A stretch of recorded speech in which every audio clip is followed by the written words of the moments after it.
नमस्कार दोस्तों, इस वीडियो लेक्चर में हम न्यूटन रेफसन मेथड पढ़ने जा रहे हैं। ये मेथड जो हमने पिछले मेथड्स पढ़े हैं, bisection method, regula falsi method, iteration method, इनसे काफ़ी इजी है। ठीक है, तो हम इसको पढ़ने जा रहे हैं। इसके अंदर जो एक फॉर्मूला है वो काफ़ी इंपॉर्टेंट है। देखो यहाँ पर वही आपको जैसे इक्वेशन दी जाती है, आपको जैसे ये इक्वेशन दी जाती है f of x is equal to 0। ठीक है, ऐसे इक्वेशन दी जाती है, तो वही आपको ऐसी इक्वेशन दी जाएगी।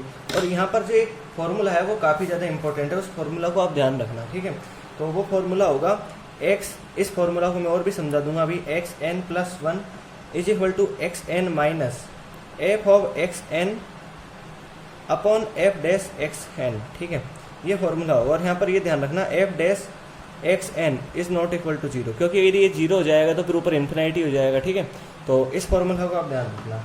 तो इसके अंदर क्या होगा, आपको जैसे ये इक्वेशन दी जाएगी, ठीक है, तो इस इक्वेशन, ये इक्वेशन दे दी जाएगी, तो ये एक्स एन यानी कोई पॉइंट है एक्स, जैसे 1 2, तो ये 1 2 3 4 कुछ भी रहेगा, जैसे एक्स की वैल्यू रहेगी। और ये एफ ऑफ एक्स यानी एल एच एस, इसका एल एच एस यानी एफ ऑफ एक्स, और यहाँ एफ डैश एक्स, इस एफ डैश एक्स को हम इसको डिफरेंशिएट करके प्राप्त कर लेंगे। और एग्जाम्पल से समझो यहाँ पर क्लियर।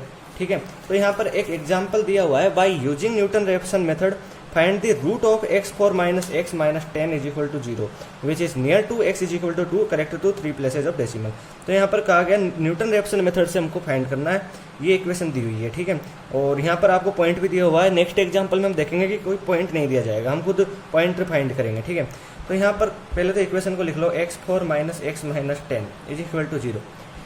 इसके एल एच एस को लिख लो, एफ ऑफ एक्स से डिनोट कर दो, f of x is equal to x4 minus x minus 10। Okay, फिर क्या करोगे यहाँ पर आप ऐसे करोगे कि इसका डिफरेंशिएशन कर लोगे अब, क्योंकि आपको जो फॉर्मूला रहेगा उसके अंदर डिफरेंशिएशन की जरूरत रहेगी एफ डैश एक्स एन की। तो एफ डैश एक्स निकाल लो यहाँ पर, तो वो होगा, इसका करेंगे तो 4 आगे आ जाएगा एक्स के, और 4 में से 1 कम हो जाएगा, 3 रह जाएगा। यहाँ एक्स का डिफरेंशिएशन करेंगे -1 हो जाएगा। ठीक है, अब देखो यहाँ पर, अब जो आपको फॉर्मूला है ये वाला फॉर्मूला, ठीक है, तो यहाँ लिख दो by Newton Raphson method, by Newton Raphson formula, Newton Raphson formula, और क्लियरली समझ में आ जाएगा जब आप आगे देखोगे। ठीक है, बाय न्यूटन रेफसन फॉर्मूला, ये आपको फॉर्मूला दिया है। तो इसके अंदर क्या होगा, फॉर्मूला लिख लो x n plus 1 is equal to x n minus f of x n, ठीक है, upon f dash x n. Okay, ऐसे ही फॉर्मूला हमने लिख लिया। अब देखो ये x n, f of x n देख लो, एफ ऑफ एक्स एन लिखा है, तो आपको जो ये इक्वेशन है एक्स एन की फॉर्म में लिख दो। जैसे एफ ऑफ एक्स एन है तो इसको ऐसे लिख दोगे आप, x n 4 minus x n minus 10। ठीक है, वही, और ये जो डिफ्रेंशिएट करके हमने लिखा है इसको भी ऐसे लिख सकते हो, f dash x is equal to 4x cube minus 1, n लगा दो यहाँ। ठीक है, ऐसे हो गया।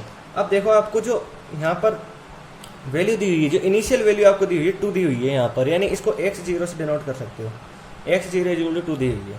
अब यहाँ पर हम फर्स्ट अप्रोक्स फाइंड करेंगे। तो फर्स्ट अप्रोक्स देखो यहाँ पर, फर्स्ट अप्रोक्स में क्या होगा, और ये जो मेथड है काफ़ी इंपॉर्टेंट है, इसको ध्यान से देखना इसलिए। ठीक है, फर्स्ट अप्रोक्स में आप x1 फाइंड करोगे, यहाँ पर n इज इक्वल टू 0 हो जाएगा फर्स्ट अप्रोक्स में। यहाँ लिख लो taking n is equal to 0। Okay, और तो यहाँ पर n की वैल्यू 0 रख दोगे तो यहाँ x1 हो जाएगा। फिर यहाँ x0 लिख दो, n की जगह 0 लिखोगे, यहाँ F of x 0 upon f dash x 0। ठीक है, x0 की जगह क्या है, 2 है, तो 2 की आपको दिया हुआ है, तो x0 की जगह 2 लिख दो। तो यहाँ पे लिख दो f of x 2, F of 2, और यहाँ एफ डैश 2। ओके, यहाँ से यहाँ पुट कर दोगे एफ ऑफ एक्स एन में 2 की वैल्यू, तो यहाँ हो जाएगा 2 minus 2 to the power 4 minus 2 minus 10, और अपॉन में कर दो एफ डैश 2 की, तो यहाँ लिख दो 2 की value 4 bracket 2 to the power 3 minus 1। ठीक है, इसको आगे सॉल्व करोगे आप, तो यहाँ पर सॉल्व कर लेते हैं एफ डैश एक्स। ठीक है, यहाँ पर सॉल्व कर लेते हैं, तो इसको ऐसे हो जाएगा, देखो यहाँ पर। और एक बात और, आप चाहते हैं तो इसको और भी यहाँ से शॉर्ट में कर सकते थे। जैसे यहाँ पर जैसे आपको x0 है, यहाँ मैं बता देता हूँ यहाँ से। ठीक है, यहाँ इस फॉर्मूला में, ठीक है, तो जैसे आप यहाँ क्या है मैं बता देता हूँ, आप कर सकते हो। नेक्स्ट क्वेश्चन में आप खुद भी देख सकते हो। एक्स एन तो है यहाँ पर, एफ ऑफ एक्स एन ये है, 4xn³ माइनस, नहीं एफ ऑफ एक्स एन ये है xn⁴ माइनस xn माइनस 10 और अपॉन में है ये 4xn³ माइनस 1, ठीक है। ये है, तो आप इसको पहले से ही लिख सकते हो xn+1 की वैल्यू ऐसे, और भी आपको आसानी रहेगी करने में। तो इसको करोगे आप आगे तो आपको मिल जाएगा 3xn4 + 10 और अपॉन में 4xn³ माइनस 1। आप इसको और आगे एलसीएम लेके सॉल्व करोगे तो ठीक है। तो आप यहाँ डायरेक्ट वैल्यू लिख सकते हो, ठीक है। जैसे हमने n=0 लिया तो इसको यहाँ लिख देता हूँ 3x04 + 10 अपॉन 4x03 माइनस 1, ठीक है। ऐसे भी आप लिख सकते हो, ये ज़्यादा आसान रहेगा। मैं और इस वैल्यू को ऐसे लिख देता हूँ, यहाँ पर लिख देता हूँ। यहाँ आपने 2 लिखा तो यहाँ लिख देता हूँ 3⁴ + 10 अपॉन 4⁵ माइनस 1, ठीक है। और इधर कर लो, मैं इसको अलग कर देता हूँ, ठीक है। यहाँ कर दो तो यहाँ हो जाएगा 2⁴ करेंगे तो यहाँ पर हो जाएगा 16 + 10 और 2⁵ करोगे 8 × 4 32 और अपॉन में आ जाएगा 31, ठीक है। और इसको आगे आप सॉल्व करोगे, कैलकुलेटर से ही तो सॉल्व करना है आपको, तो कैलकुलेटर से आप इसको सॉल्व करोगे तो आपको ये मिल जाएगा 1.871, यानी जो आपको x1 की वैल्यू है वो फर्स्ट अप्रोक्स में मिली वो 1.871 मिल जाएगी, ठीक है। अब देखो यहाँ पर सेकंड अप्रोक्स करेंगे। सेकंड अप्रोक्स में क्या होगा, सेकंड अप्रोक्स में पहले फर्स्ट अप्रोक्स में आपने x1 फाइंड किया, सेकंड अप्रोक्स में x2 फाइंड करोगे तो यहाँ लिख दो 3, या 0 की जगह यहाँ पर 1 लिख दोगे, 3x14 + 10 upon 4x13 minus 1, okay, ऐसे लिख दोगे। फिर देखो x1 की वैल्यू क्या मिल गई आपको 1.871, वो यहाँ लिख दोगे 3 bracket 1.871 to the power 4 + 10, okay, upon 4 1.871 to the power 3 minus 1, ऐसे लिख दोगे। फिर इसको आप आगे सॉल्व करोगे, जब आप कैलकुलेटर से इसको सॉल्व करोगे तो जो वैल्यू मिलेगी आपको लगभग वो मिलेगी 1.856, ये वैल्यू आपको मिल जाएगी। ये आ गया सेकंड अप्रोक्स। सेकंड अप्रोक्स में आपको x2 की वैल्यू मिल गई। फिर यहाँ पर थर्ड अप्रोक्स देख लो, थर्ड अप्रोक्स में क्या होगा, थर्ड अप्रोक्स में वही, इसमें x2 की वैल्यू फाइंड की, अब आप x3 की वैल्यू फाइंड करोगे। तो x3 की वैल्यू के लिए अब यहाँ पर देखो, यहाँ पर आपने x0 रखा, n की वैल्यू क्या रखी, n की वैल्यू यहाँ पर आपने 1 रखी, यहाँ पर n की वैल्यू 2 रख दोगे। तो यहाँ पे लिख दो 3x2 power 4 + 10 upon 4x2 power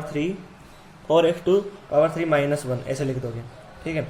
यहाँ पर x2 की वैल्यू, ये आपको मिली x2 की वैल्यू यहाँ से, तो इस वैल्यू को लिख दोगे 3 bracket 1.856 to the power 4 + 10, okay. और लिख दोगे यहाँ पर 4 ब्रैकेट x2 की value 1.856 to the power 3 minus 1। इसको आगे सॉल्व करोगे आप कैलकुलेटर से तो आपको जो वैल्यू मिलेगी वो 1.856 ही मिलेगी। अब देखो ये वैल्यू देखो और ये वैल्यू देखो, यानी x2 और x3 की वैल्यू लगभग, x2 और x3 की वैल्यू इक्वल है। तो यहाँ पर जो रिक्वायर्ड रूट होगा वो क्या हो जाएगा 1.856, जो रिक्वायर्ड रूट होगा वो होगा 1.856, ठीक है। तो ये हो गया ये एग्जाम्पल। अब देखेंगे नेक्स्ट एग्जाम्पल। अब देखो यहाँ पर नेक्स्ट एग्जाम्पल, इस एग्जाम्पल में वही न्यूटन रेफसन मेथड है और उस मेथड से आपको इस इक्वेशन के रियल रूट फाइंड करना है टिल 4 डेसिमल। तो इसके जो LHS है उसको f of x से डिनोट कर दो और लिख दो यहाँ पर f of x = e to the power -x और sin x। और जैसे अब हम पिछले मेथड्स में करते थे, 0 से वैल्यू रखना शुरू करते थे, जैसे इसकी वैल्यू रखोगे 0 e to the power -0, ठीक है, और इसकी sin 0, तो ये हो जाएगी 0। फिर f of 1 में देखोगे तो e to the power -1 और sin 1, ठीक है। तो ये वैल्यू जब आप कैलकुलेटर से सॉल्व करोगे तो ये मिल जाएगी आपको -0.4737, ये वैल्यू मिल जाएगी। ये हो गई पॉजिटिव, ठीक है, ये हो गई नेगेटिव, ये पॉजिटिव हो गई, ये वैल्यू नेगेटिव हो गई। जब दोनों ये वैल्यू हो गई तो ये पॉजिटिव नेगेटिव, तो हमारी जो कंडीशन होती है f of 0 f of 1 <0 condition satisfy कर गई। एक बात और समझ लो आप, यहाँ पर मैं बताना चाह रहा हूँ, यहाँ पर जैसे ये क्यों होता है, यहाँ पर ये पॉजिटिव नेगेटिव, देखो जैसे आप यहाँ पर जैसे कोई पॉइंट ले लेते हो, जैसे यहाँ ग्राफ में समझो, ठीक है, यहाँ पर पॉइंट है 0, ठीक है, इस पे वैल्यू पॉजिटिव हो गई, यहाँ आ गई पॉजिटिव वैल्यू y एक्सिस पे यहाँ आ जाती है। फिर आप पॉइंट लेते हो 1, ये 1 हो गया, ये 0 हो गया, इस पर जो वैल्यू हो गई वो नेगेटिव मिल गई आपको, यानी नेगेटिव मिलेगी इधर हो जाएगी। तो ये जो ग्राफ बनेगा इस तरह होगा, ये मैं रफ ग्राफ बता रहा हूँ आपको। तो देखो ये x एक्सिस को कट कर रहा है, इंटरसेक्ट कर रहा है x एक्सिस को, इसका मतलब इसका कोई रूट है, ठीक है। तो इसलिए हम यहाँ पर ये देखते हैं। अब ऐसे समझो, ये पॉइंट दूसरा ग्राफ में समझो, जैसे ये 0 लिया था हमने यहाँ पर, इसकी वैल्यू यहाँ मिल गई हमको, हमने 1 लिया, उसकी वैल्यू हमको यहाँ मिल गई, तो एक ग्राफ इस तरह हो गया।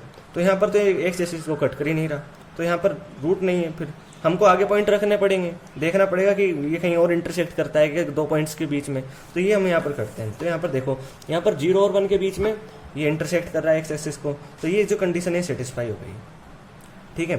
तो जो रूट होगा वो 0 और 1 के बीच में होगा, बिटवीन 0 एंड 1, ठीक है, रूट लाइज बिटवीन 0 एंड 1, ठीक है। तो इसके बीच में देखो, यहाँ पर हम कोई पॉइंट मान लेते हैं 0.5, ठीक है, जैसे 0.5 मान लेते हैं, यानी x0 की जो वैल्यू है, इनिशियल जो पॉइंट मान लेते हैं वो 0.5 मान लेते हैं, क्योंकि 0 और 1 के बीच में होगा। और देखो यहाँ पर 0 वैल्यू मिल रही है, और यहाँ माइनस, यहाँ पर 0 नहीं मिलेगी आपको, 1 मिनट, 0 इसलिए नहीं मिलेगी क्योंकि ये 0 रख रहे हो, 1 मिनट, मैंने थोड़ा मिस्टेक कर दिया, या e टू दी पावर 0 1 हो जाएगा, e टू दी पावर 0 1 हो जाएगा, और यहाँ 1 मिल जाएगा, ठीक है, लेकिन ग्रेटर देन 0 तो रहेगा, ये पॉजिटिव हो गया, ठीक है, ये थोड़ा मिस्टेक हो गया था, तो यहाँ 1 हो जाएगा, यहाँ -0 हो जाएगा, तो यहाँ 1 मिल जाएगा आपको, ठीक है। तो ये 1 हो गया, ये -0.4737 आपको मिल गया, तो ये पॉजिटिव हो गया, नेगेटिव हो गया, यानी यहाँ पर देखोगे ये तो 0 हो गया, यहाँ कहीं ये होगा, और यहाँ पर इसकी वैल्यू होगी 1, ठीक है। तो इसके बीच में कोई पॉइंट होगा, हम 0.5 मान लेते हैं। अब वही Newton Raphson formula, Newton Raphson formula ये रहा, ठीक है। इस फार्मूला के लिए एक तो एफ ऑफ एक्स एन चाहिए आपको, तो एफ ऑफ एक्स एन तो देखो यार मिल गया आपको, लिख लेते हैं लेकिन एक बार और, f of x n is equal to e to the power minus x n minus sine x n, और एक आपको चाहिए यहाँ पर एफ डैश एक्स एन, तो ये डिफ्रेंशिएट कर लो इसको, एक्स एन, इसका डिफ्रेंशिएशन करोगे ऐसे कैसे ही हो जाएगा। अब इसकी पावर का भी डिफ्रेंशिएशन करना पड़ेगा एक्स के रिस्पेक्ट में, तो वो -1 होगा, तो ये माइनस लगा दूँ। इसी तरह साइन एक्स एन है, इसका डिफ्रेंशिएशन करोगे कोस एक्स एन हो जाएगा, ठीक है, ये हो गया। तो ये एफ डैश एक्स एन की वैल्यू मिल गई। और अब जानते हो न्यूटन रैप्सन फार्मूला, ये एक्स एन प्लस 1, चाहो तो लिख दो by Newton Raphson formula, is equal to x n minus f of x n upon f dash x n, ठीक है। ये हो गया, इन दोनों वैल्यूज को लिख दो यहाँ, आपको और भी आसानी से हो जाएगा। फिर आगे एक्स एन हो गया, एफ ऑफ एक्स एन की वैल्यू लिख दो e to the power minus x n minus sine x n, upon में एफ डैश एक्स एन लिख दो minus e to the power minus x n minus cos x n. ये negative है, यहाँ common आके यहाँ पॉजिटिव हो जाएगा, ठीक है, ये पॉजिटिव हो जाएगा। फिर आगे करोगे, इसको आगे भी कर लो, तो आगे करोगे तो ऐसे हो जाएगा, यहाँ पर ये e to the power x n, इसको ऐसे ही रहने दो, नहीं और ज़्यादा कॉम्प्लिकेटेड हो जाएगा, ठीक है, इसको ऐसे ही रहने दो यहाँ पर। फिर देखो आगे आप, अब 1 से 0 की वैल्यू आपको आपने मान ली 0.5, तो यहाँ फर्स्ट अप्रॉक्स फाइंड करोगे आप, फर्स्ट अप्रॉक्स में क्या होगा, आप x1 फाइंड करोगे, x0 तो आपको दिया हुआ है न्यूटन रैप्सन फार्मूला से, तो यहाँ x1, यहाँ n इज इक्वल टू 0 ले लोगे, इसमें लिख दो x0 minus f of x0 upon f dash x0, ठीक है, ये हो गया। फिर उसके बाद x0 की वैल्यू हो गई है, x0 की वैल्यू क्या दी हुई है 0.5 हमने फाइंड की थी, और इसको यहाँ पे लिख दोगे e to the power minus 0.5 minus sine 0.5, ठीक है, ऐसे लिख दोगे। फिर एफ डैश एक्स एन लिखोगे, यहाँ पे लिख दोगे इस जगह पर e to the power minus 0.5 plus cos, यहाँ पर प्लस हो गया, ठीक है, प्लस लिख दो, यहाँ पर प्लस है, ठीक है, कोस 0.5, ठीक है, ये आपको मिल गया। यहाँ पर आप इसको आगे सॉल्व करोगे तो जैसे 0.5 है, इनकी वैल्यू आ जाएगी, कैलकुलेटर से ही सॉल्व करना है, तो इसकी वैल्यू हो जाएगी 0.6065 माइनस 0.4794, ठीक है, ये रेडियन में होगा, और यहाँ वापस 0.6065 और प्लस 0.8775, इसको कैलकुलेटर से आप सॉल्व करोगे तो आगे मिल जाएगा 0.5856 आपको मिल जाएगा। ये हो गया फर्स्ट अप्रॉक्स। इसी तरह देखो सेकंड अप्रॉक्स, आपको यहाँ पर x1 की वैल्यू मिल गई। अब देखोगे सेकंड अप्रॉक्स, तो सेकंड अप्रॉक्स में आप x2 फाइंड करोगे, तो यहाँ पर n की वैल्यू क्या होगी 1, तो यहाँ लिख दो फॉर्मूला में x1 0 की जगह 1 लिख दो यहाँ, तो minus f of x1 upon f dash x1, ऐसे हो गया। x1 की वैल्यू क्या मिली है 0.5856 मिली है, और एफ x1 यहाँ लिख देते हैं पहले हम फॉर्मूला, यहाँ पे लिख देता हूँ मैं, e टू द पावर यहाँ पर लिख दो 0.5 की जगह लिख दो ये वाली वैल्यू जो हमको मिली है, माइनस 0.5856 माइनस साइन ब्रैकेट 0.5856 इसी तरह नीचे लिख दो, यहाँ पर प्लस हो जाएगा, सॉरी प्लस हो जाएगा, नीचे लिख दोगे e to the power minus 0.5856 okay, और प्लस में कोस 0.5856। इसको आगे सोल्व करोगे आप, इनकी वैल्यूज आप निकालोगे, मैं वैल्यूज भी लिख देता हूँ यहाँ पर, नहीं डायरेक्ट कर देता हूँ, एक काम करता हूँ, डायरेक्ट करोगे आप, पहले इनकी वैल्यू निकाल लोगे आप, एक एक करके सोल्व करोगे इनको कैलकुलेटर में, ठीक है। तो आपको जो वैल्यू मिलेगी वो होगी 0.5885 ओके। ये हो गया सेकंड अप्रोक्स। सेकंड अप्रोक्स में आपको x2 की वैल्यू मिल गई। अब देखो यहाँ थर्ड अप्रोक्स।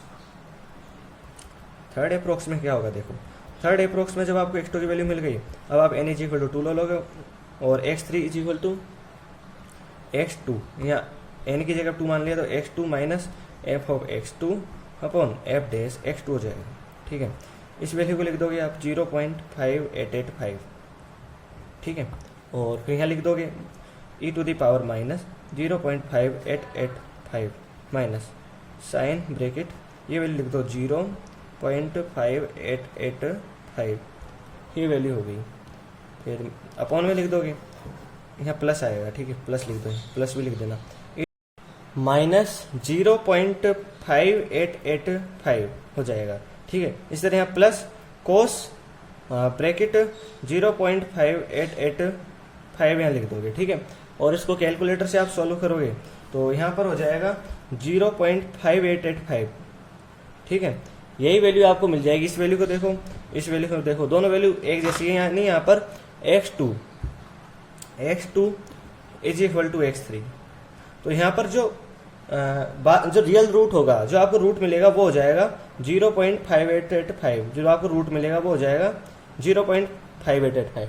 तो इस तरह हो गया हमारा न्यूटन रैप्सन मेथड। यदि आपको मेरा वीडियो अच्छा लगा हो तो इसको लाइक कीजिए, शेयर कीजिए और मेरे चैनल को सब्सक्राइब कीजिए। धन्यवाद दोस्तों।